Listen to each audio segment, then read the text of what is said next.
Je suis allé faire les courses et j'ai ramené absolument tous les fruits que j'ai réussi à trouver. Ça, c'est à peu de choses près l'ensemble des fruits qu'il est possible d'acheter de nos jours dans un grand supermarché en France. Et oui, il n'y avait plus de raisins. Mais cette grande variété de possibles n'est que très récente, car beaucoup de ces fruits qui nous sont familiers sont produits par des plantes qui, à l'origine, ne poussaient qu'à des milliers de kilomètres d'ici, et qui nous étaient totalement inconnues. Aujourd'hui, les frontières ont explosé, et les plantes comestibles n'ont jamais autant voyagé. Mais pendant des milliers d'années, ce qu'on trouvait sur les étals des marchés provenait en quasi-totalité de ce qui poussait dans les alentours. Pour s'en convaincre, on va enlever de tous ces fruits qu'on a réussi à trouver l'ensemble de ceux sur lesquels il aurait été quasiment impossible de mettre la main, même pour organiser le banquet d'un prince, il y a seulement 3 siècles de cela en France. Et voilà que disparaissent bananes, oranges, fraises, pomelo, pastèques, kiwis, mangues, ananas et tous les autres fruits exotiques. En remontant encore plus loin dans le temps, il y a 1000 ans, il aurait également été pratiquement impossible de trouver en Europe des abricots, des melons, comme des citrons. Et voici l'ensemble de la diversité des fruits que vous auriez pu manger au cours d'une année, il y a près de 1000 ans, en France. Il manque toujours les raisins. Pour passer de ça à ça, il a certes fallu des routes, des camions, des cargos, des avions, mais aussi et surtout des centaines de générations d'agriculteurs, qui, de récolte en récolte, ont su sélectionner les bonnes graines, et ainsi lentement sculpter ces aliments, et des aventuriers et des commerçants pour les faire voyager.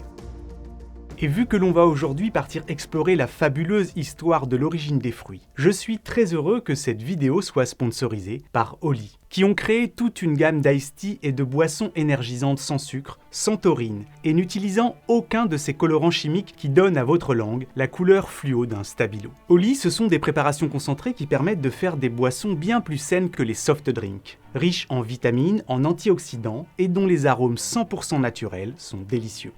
Pour ma part, quand je travaille comme un forcené à faire des vidéos, oui ne rigolez pas, ça m'arrive, j'aime bien marquer une pause et me réhydrater avec leur gamme d'ice tea.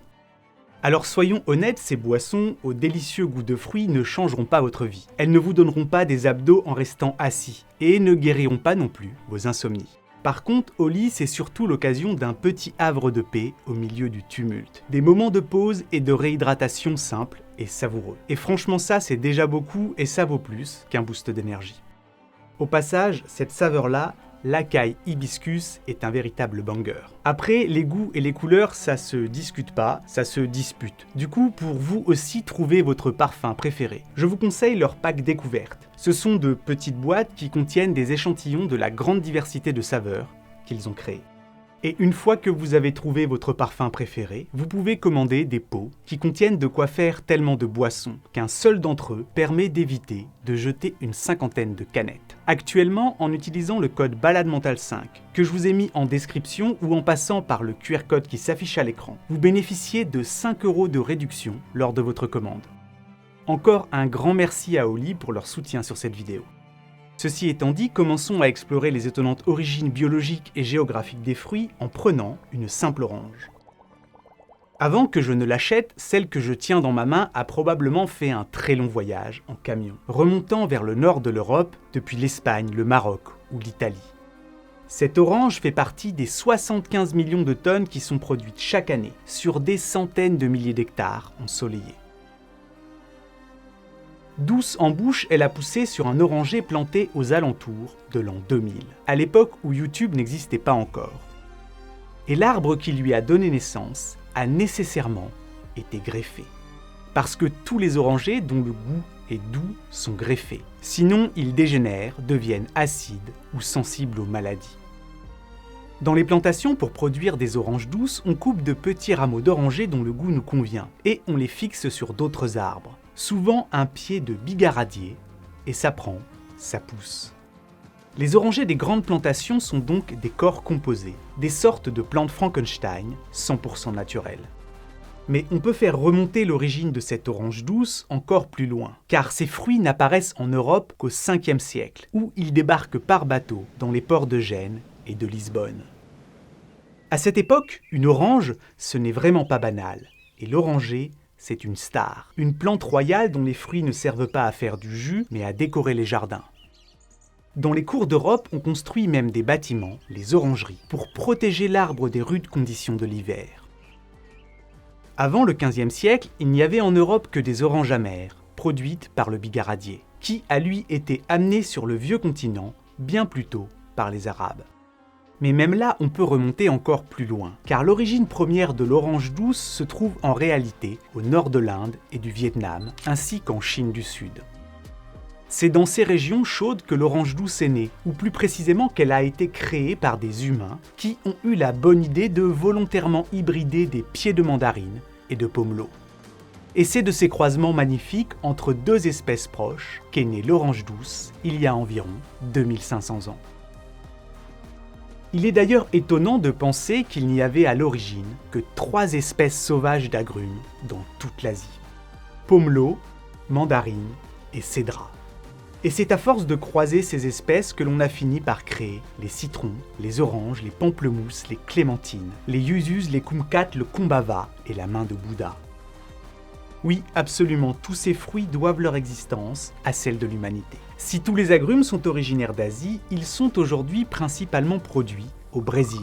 Et avant l'arrivée des Européens en Amérique, il n'y avait pas la moindre orange en Floride, ni le moindre citron dans l'ensemble du continent américain. En fait, vous pouvez prendre n'importe lequel de ces fruits et vous tenez alors un peu de l'histoire du monde dans le creux de votre main.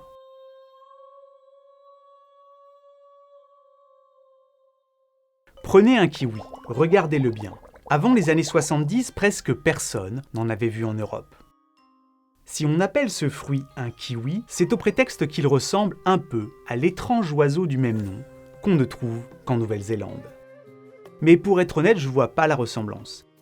D'ailleurs, contrairement aux oiseaux, le kiwi, le fruit, ne débarque sur ces îles volcaniques que peu de temps avant la Première Guerre mondiale. Il n'y avait donc aucun de ces fruits en Nouvelle-Zélande, voilà un peu plus d'un siècle. À l'origine, la liane qui donne le kiwi, car ces fruits poussent sur des lianes qui ne s'appellent pas le kiwitier mais l'actinidier, a été domestiquée en Chine il y a près de 2000 ans. À une époque où, de l'autre côté du monde, l'Empire romain régnait sur l'Europe. En fait, être relativement blasé de l'existence de toutes ces merveilles sucrées est plutôt une nouveauté. Il fut un temps où goûter, ou simplement être en présence d'un ananas provoquait des émotions surpuissantes. Cœur qui s'emballe, soupir d'admiration, fascination. En même temps, il faut bien reconnaître que l'ananas est vraiment étrange. Si vous n'avez jamais vu à quoi ressemble une plantation, en voici des images. Contrairement à ce que sous-tend la pizza la plus détestée des Italiens, ce fruit ne vient pas d'Hawaï, mais du sud du Brésil, où des peuples Tupi-Guarani ont domestiqué des broméliacées à l'époque où les Grecs entraient dans l'âge de fer. Pendant des siècles, bien avant l'arrivée des Européens, l'ananas est passé de main en main, de bouche en bouche, et lorsqu'en 1493 Christophe Colomb débarque en Amérique pour la 2e fois, l'ananas a déjà fait des milliers de kilomètres, au point qu'on le retrouve dans les Caraïbes. Pour les Indiens qui y vivent, c'était un cadeau de bienvenue. Et il a rendu les Européens complètement fous. Le fruit fascine, mais le souci, c'est qu'il n'aime pas les voyages en bateau. Trop fragile, la plante ne fructifie pas hors des tropiques. Si bien qu'à la Renaissance, c'est un fantasme. Les nobles et les bourgeois en rêvent, le peignent, le sculptent, mais personne n'en mange. Cette sorte de pomme de pin couronnée, qui lui vaut d'ailleurs son nom, pineapple, pomme de pin en anglais, piña en espagnol, devient donc un mythe, le roi des fruits.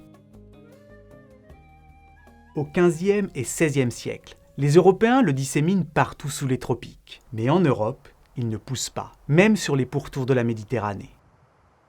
Et puis, au XVIIe siècle, les Hollandais parviennent à en cultiver sous des serres chauffées.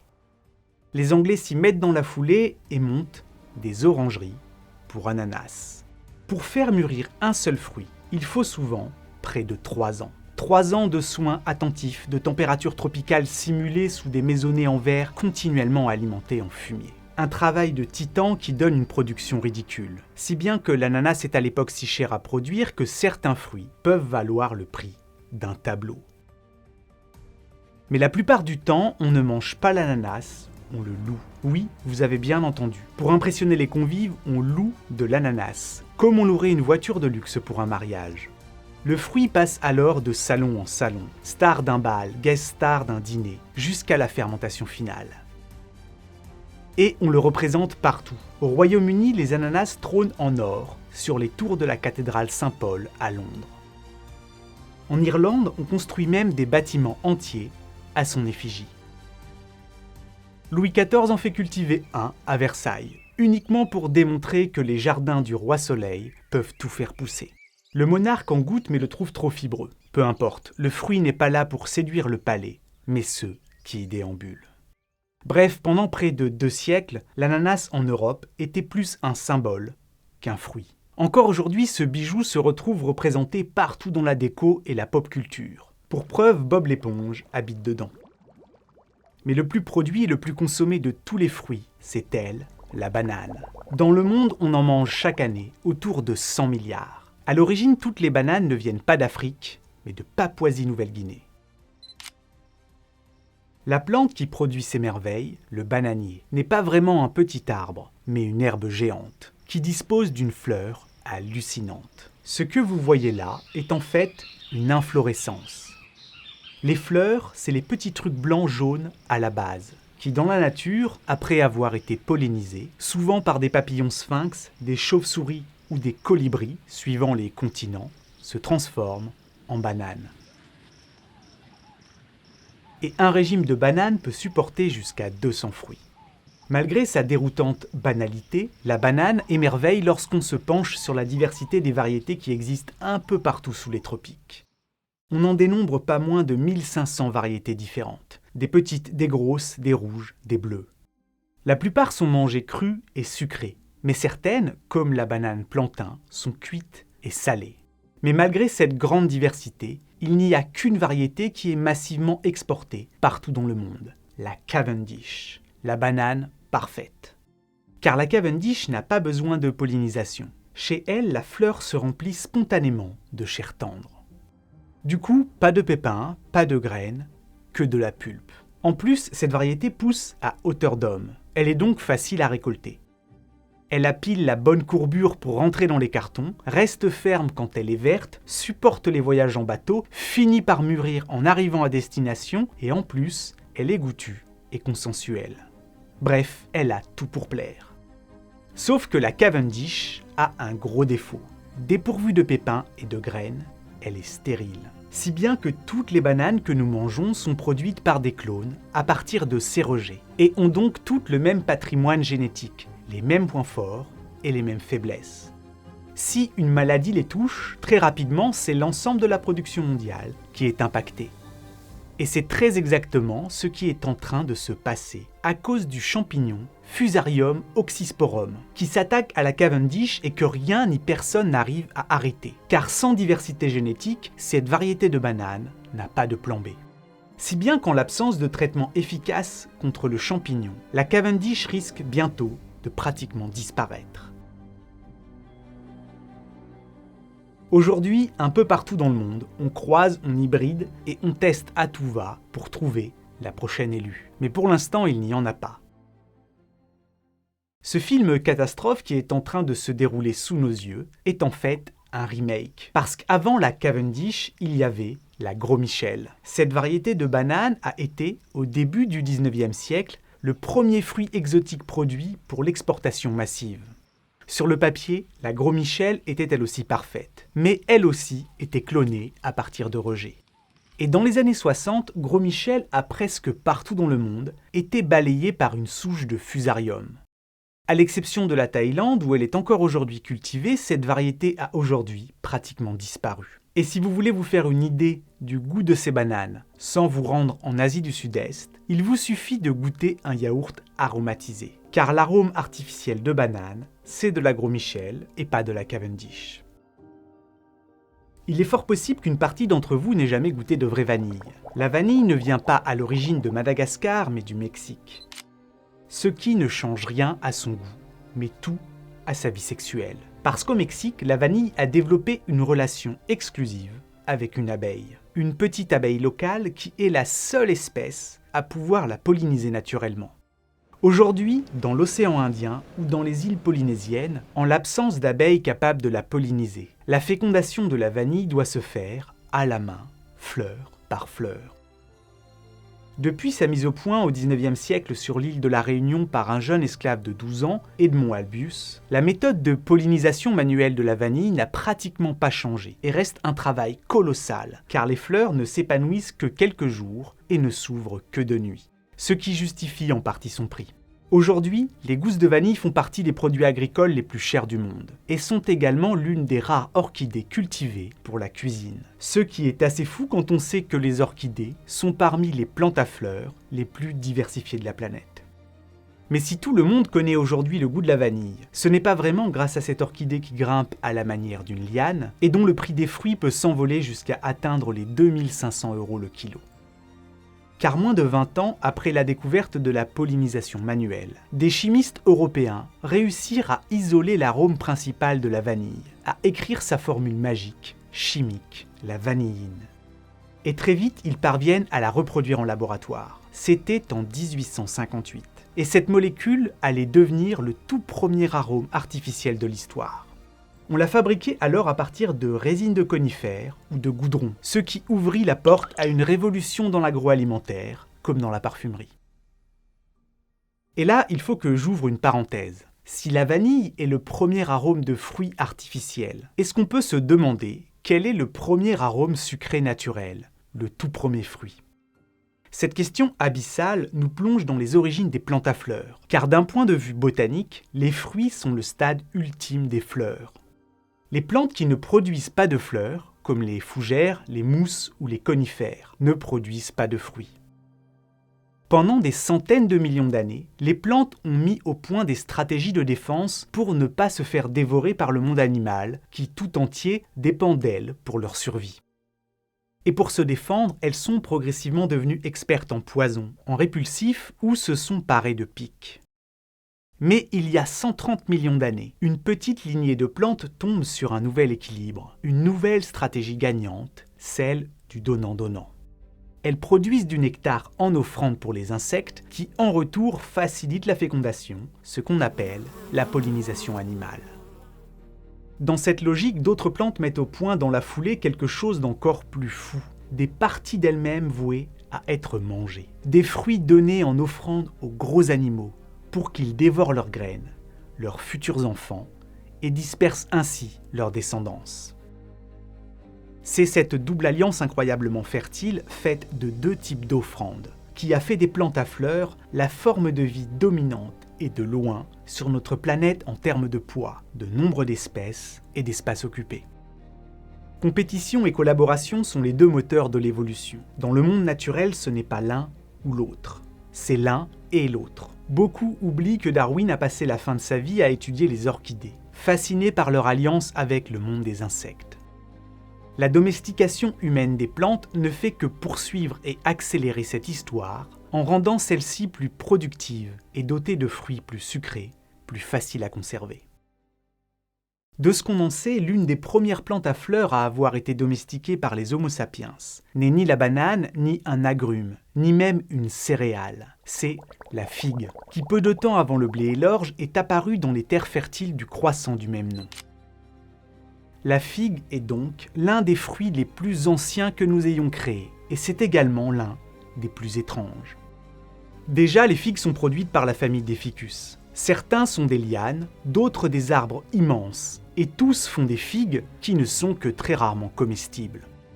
Mais ce qu'il y a d'encore plus original avec les figues, c'est que ces milliers de fleurs minuscules sont cachées à l'intérieur d'un sac charnu. Une fois fécondées, elles se transforment une à une en minuscules fruits contenant chacun un petit pépin. Ça, c'est un fruit au sens botanique.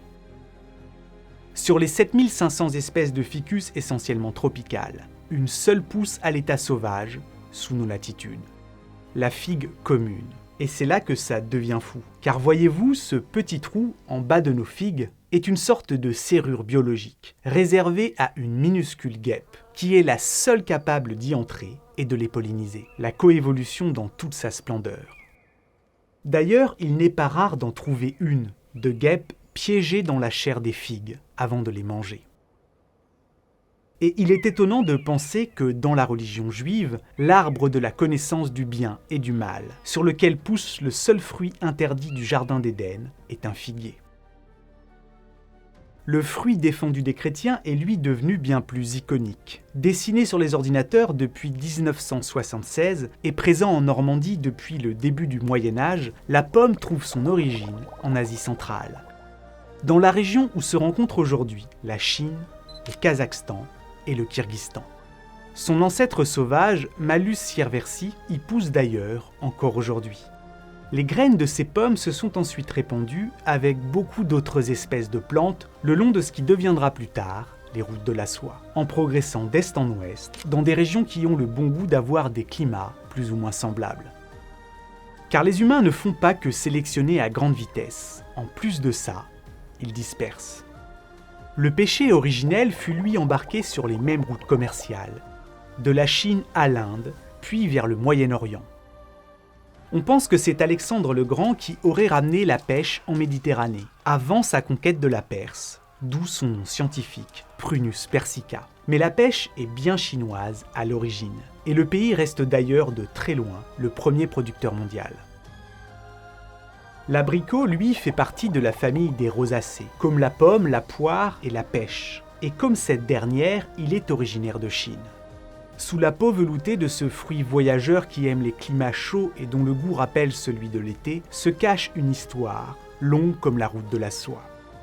Il aurait d'abord été domestiqué en Chine, il y a plus de 2000 ans, puis transporté par les Perses, choyé par les Arméniens, d'où son nom latin, Prunus armeniaca. Et enfin semé au vent en progressant d'est en ouest par Alexandre le Grand et les Arabes. En Europe, l'abricot arrive à la Renaissance via l'Espagne musulmane. Puis il faut attendre le XVIIe siècle pour qu'il séduise vraiment la France où on en retrouve en quantité dans les vergers des jardins de Louis XIV. La mangue, qui est le péché mignon de beaucoup de gens, est elle originaire d'Inde. Et jusqu'à aujourd'hui, elle reste principalement produite dans ce pays, qui en assure 60% de la production mondiale. Si l'ananas est le roi des fruits, la mangue en est leur dieu. Les majestueux manguiers ont pris racine sur toutes les terres tropicales et subtropicales de la planète. Si bien que dans bon nombre de ces régions, il se disait que pendant la saison des mangues, qui dure entre 2 et 4 mois, la faim n'existe pas. Songez qu'un seul manguier peut produire jusqu'à 350 kg de ces merveilles par an. Aujourd'hui, sur les 400 variétés de mangue existantes, seule une petite dizaine sont commercialisées en Europe, ce qui n'est vraiment pas beaucoup. Regardez bien cette image, ce sont toutes les variétés de mangue qui poussent sur la grande île d'Hawaï. Parmi tous les fruits que nous consommons, ceux qui possèdent l'histoire la plus inattendue, épique et mondiale, sont peut-être les fraises. Vous connaissez très certainement les fraises des bois, Fragaria vesca, présentes un peu partout en Eurasie et en Amérique du Nord, à la lisière des forêts. Naturellement, on se dit que c'est elles qui ont dû être domestiquées pour donner vie à cette star mondiale, des crèmes glacées, des tartes et des arômes artificiels. Eh bien, pas du tout. En fait, les fraises que nous consommons sont le résultat de l'hybridation de deux autres fraises sauvages, l'une d'Amérique du Sud et l'autre d'Amérique du Nord. La première, Fragaria chiloensis, nous vient, comme son nom l'indique, du Chili, et a été ramenée en douce par un savant et espion qui travaillait pour le compte de Louis XIV, et dont le nom était prédestiné à entrer dans l'histoire, ou du moins dans celle-ci, Amédée François Fraisier. Malheureusement pour lui, et heureusement pour nous, Fraisier ne ramena de son périple que des plants femelles de fraisiers du Chili, qui ne donnaient donc pas de fruits, ni dans le jardin du roi, ni dans son jardin de Plougastel. Mais par un heureux hasard, une autre variété de fraises poussait déjà dans le jardin de Fraisier. Cette variété avait été ramenée de Virginie par une autre expédition quelques années plus tôt. Et par un autre heureux hasard, les fraisiers de Virginie vont féconder les fraises chiliennes et donner Fragaria ananassa, qui doit son nom au fait que celui qui l'a nommé lui trouvait un petit goût d'ananas. Cette nouvelle variété de fraises va connaître un succès mondial.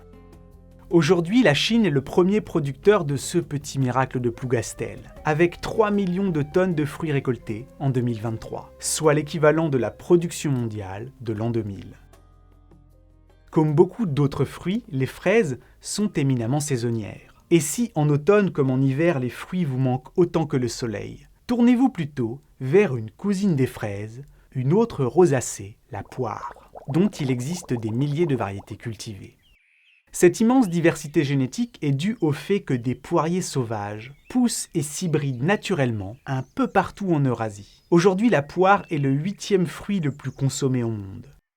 Le premier, indétrônable, reste toujours la banane. Le second, c'est lui, le plus lourd que j'ai trouvé au marché. La pastèque, qui est originaire de la vallée du Nil, est aussi appelée le melon d'eau. Il faut dire que, dans son désert d'origine, cette plante faisait office d'oasis. On la trouve d'ailleurs représentée dans les tombeaux des pharaons, dans les pyramides. Et on dit de la pastèque qu'elle a filé la tourista à toute l'armée napoléonienne lors de la campagne d'Égypte. Car les soldats, séduits par son goût et tiraillés par la soif, ne pouvaient s'arrêter d'en manger. Une bonne manière de voir l'évolution des pastèques au cours du temps est de regarder des natures mortes.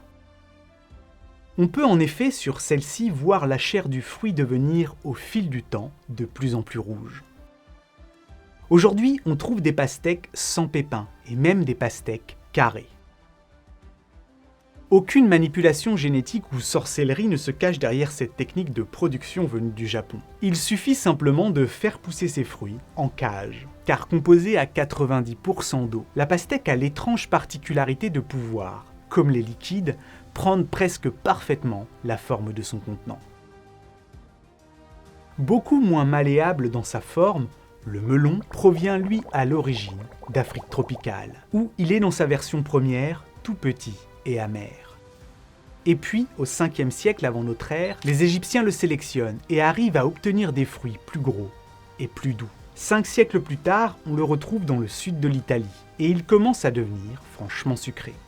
Il faut ensuite attendre près de 1300 ans avant de le voir arriver en France, après que Charles VIII l'ait rapporté de Naples. On raconte que la passion démesurée pour ce fruit a coûté la vie au pape Paul II en 1470, puis à Clément VIII en 1605. Plusieurs textes rapportent en effet qu'à la belle saison, les plus fortunés pouvaient s'en enfiler 3 ou 4 en un seul repas, avec parfois de terribles conséquences sur les transits fatigués. Les cerises ont de remarquables qu'on en dénombre plus de 600 variétés différentes, qui toutes descendent du cerisier sauvage, aussi appelé Merisier prunus avium. Les découvertes archéologiques attestent de la présence et la consommation de ces fruits en Europe dès l'époque néolithique. Les cerises sauvages, que l'on appelle mérises, sont sucrées, mais amères, sans être acides. On pense que leur première domestication a eu lieu dans la région du Caucase et de l'Anatolie. Dès le haut Moyen-Âge, les cerisiers sont cultivés en France pour leurs fruits, mais aussi pour leurs bois précieux. Très saisonnier, la cerise est associée au mois de mai, même si des croisements récents avec des mérisiers sauvages ont permis d'étendre la récolte jusqu'au cœur de l'été. Et c'est une information capitale que je me dois de vous partager. Il existe un sport consistant à cracher des noyaux de cerises le plus loin possible. Le record du monde est de 28 mètres. Vous en faites ce que vous voulez.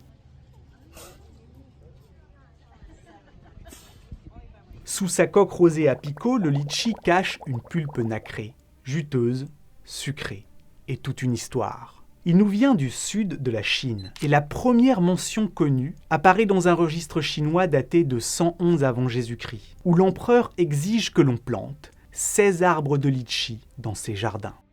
En Asie, ces fruits sont souvent consommés séchés et utilisés pour parfumer les boissons. Parfois, ils sont même fermentés pour en faire du vin de litchi.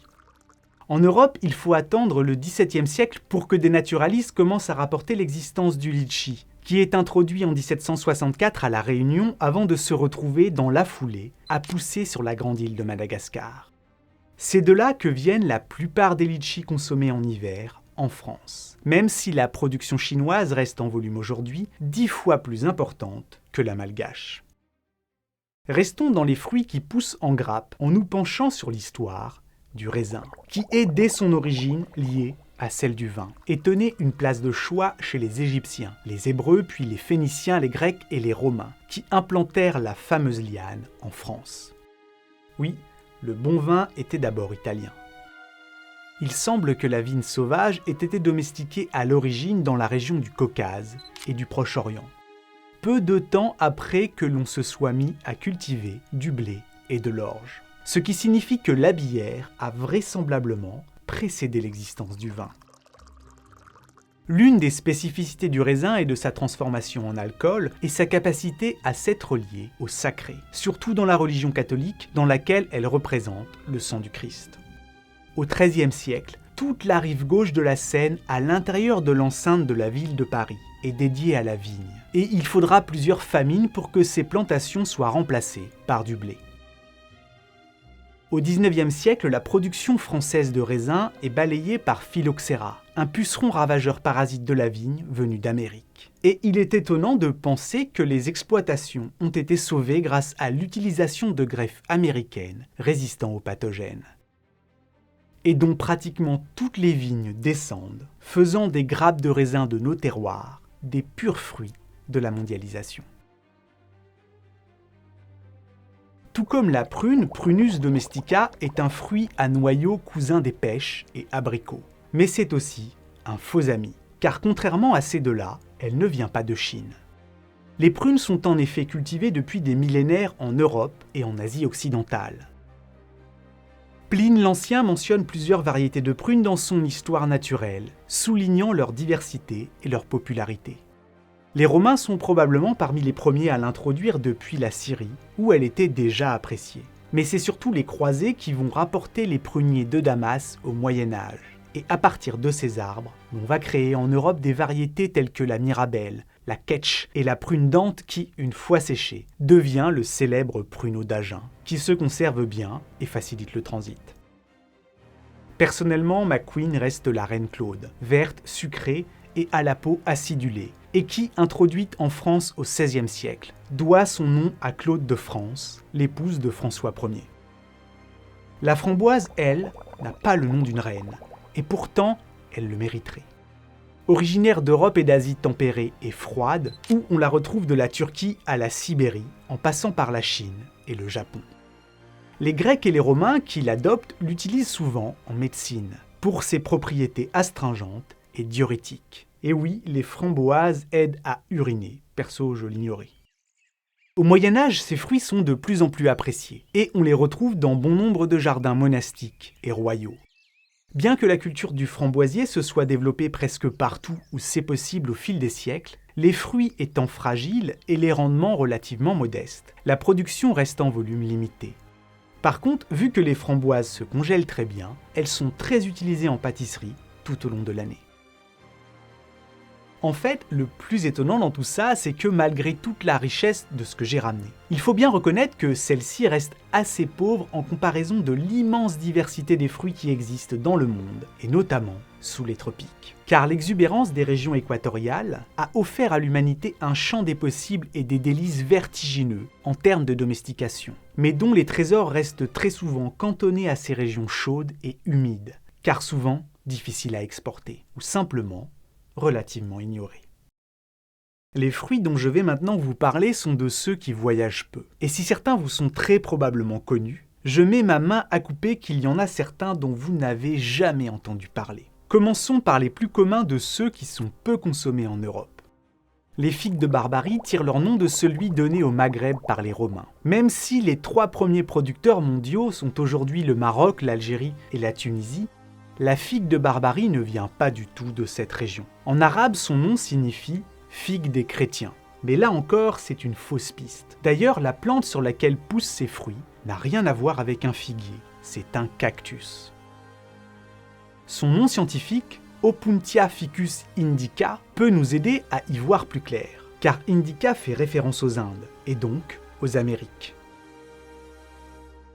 Au Mexique, sa terre d'origine, le cactus produisant ses fruits est même présent sur le drapeau du pays. Ailleurs dans le monde, on s'en passerait, car la plante est aujourd'hui considérée comme une espèce invasive dans de nombreuses régions désertiques de la planète, où elle a été introduite, comme en Australie, à Hawaï, en Afrique du Sud, à Madagascar et dans le bassin méditerranéen. Une fois pelées pour les débarrasser de leurs épines, les figues de Barbarie livrent sous leur peau une chair qui rappelle celle d'un concombre coloré, sucré, baveux et rafraîchissant. Les fruits du dragon poussent eux un peu partout autour du monde. Également appelés pitaya, je les ai personnellement longtemps imaginés originaires d'Asie, alors que l'espèce de cactus grimpant qui les produit a en réalité été domestiquée en Amérique centrale. Quand on sait que la quasi-totalité des cactus trouvent leur origine sur le nouveau continent, il n'y a là rien de bien étonnant. Ces cactus, à fruits du dragon, donnent des fleurs magnifiques et énormes, qui ne fleurissent que le temps d'une nuit, dans l'espoir d'être pollinisés par des papillons ou des chauves-souris. Et si tous ces fruits peuvent être facilement trouvés dans certaines épiceries spécialisées, ce n'est pas le cas d'autres étrangetés produites par des cactus. En France, vous ne trouverez par exemple pratiquement jamais de myrtillocactus, qui ressemblent à des myrtilles, qui poussent sur des cactus, et ont, à ce qu'il paraît, un goût sucré proche de celui du kiwi. Vous ne trouverez également pratiquement jamais de fruits du cierge du Pérou, qui ressemblent visuellement vaguement à des pommes, et possèdent une saveur aigre-douce des plus prononcées.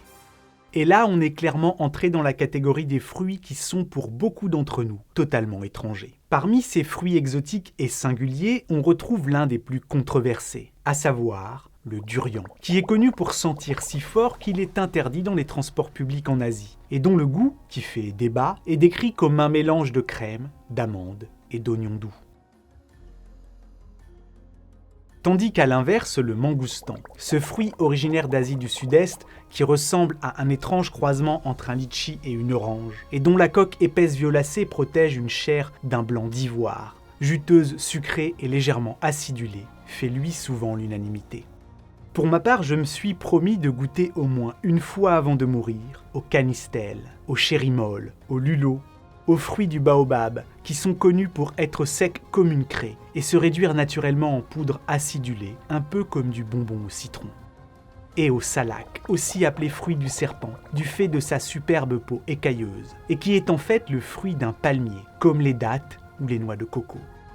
De ce que j'ai pu en lire, ce serait croquant, sucré et un peu astringent. Quel voyage ce doit être que de mordre dans des lucuma, ces fruits originaires des Andes à la chair jaune farineuse, qui ont un goût que l'on dit proche du caramel et du sirop d'érable. Quelle expérience ce doit être que de croquer dans un sapote noir, aussi appelé fruit pudding au chocolat, et dont la chair brune et crémeuse possède un goût rappelant vaguement le cacao bien mûr. Originaires d'Amérique centrale, les sapotes noires remplissaient les étals des marchés antiques des grandes cités mayas, et le latex produit par les arbres qui les donnent a longtemps servi à faire des chewing-gums. Un jour, peut-être que j'aurai l'occasion de goûter un fruit du jacquier, dont le goût s'apparente, paraît-il, à un mélange entre la mangue, la banane et l'ananas, et qui sont surtout, et de très loin, les plus gros fruits du monde à pousser dans un arbre, les plus imposants d'entre eux pouvant atteindre les 40 kilos.